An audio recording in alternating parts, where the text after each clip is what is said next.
The Raft by Robert Trumbull. Chapter 1. The plane struck the surface of the sea with a sound like the slap of a giant hand on the water.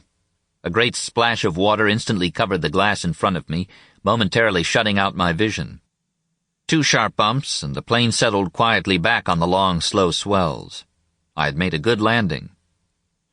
As I rose from my seat in quick concern for Jean, Tony, the raft, and a multitude of things that competed for my attention in this crowded moment, I was conscious that the plane was bobbing gently up and down, but that at any second a wave might pull a wing, and we'd be gone.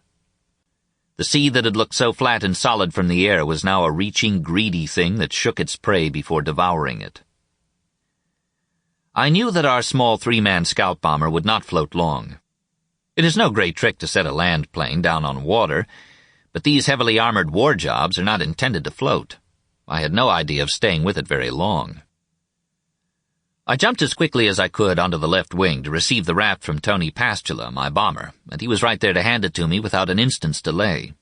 Gene Aldrich, my radio man and gunner, was raising himself from the rear cockpit and was busy with his gear. I was already trying to open the raft's gas valve, which seemed to stick.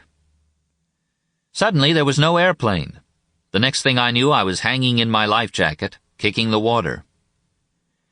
The sinking of that plane was like a magician's trick. It was there, and then it was gone, and there was nothing left in our big, wet, darkening world but the 3 of us and a piece of rubber that was not yet a raft. Of course, the plane took with it everything the 2 boys in their well-disciplined haste had pulled together from the emergency stores and equipment. I was soon to discover that what fight we were to make for our lives must depend upon the junk in our pockets, tools attached to the raft, which was so negligible in value as to be almost frivolous, and the uses we could make of the clothes upon our backs.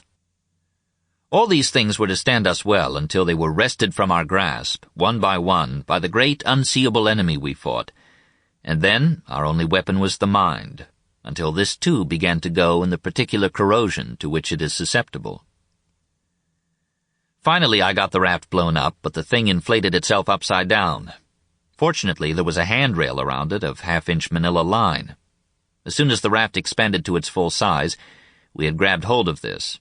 I was at the bow and struggled to twist the raft right side up, with the boys holding on so that we were fighting each other's weight as well as the clumsy vessel.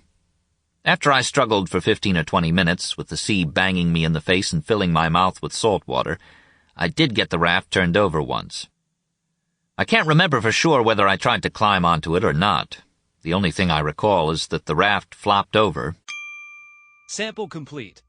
Ready to continue?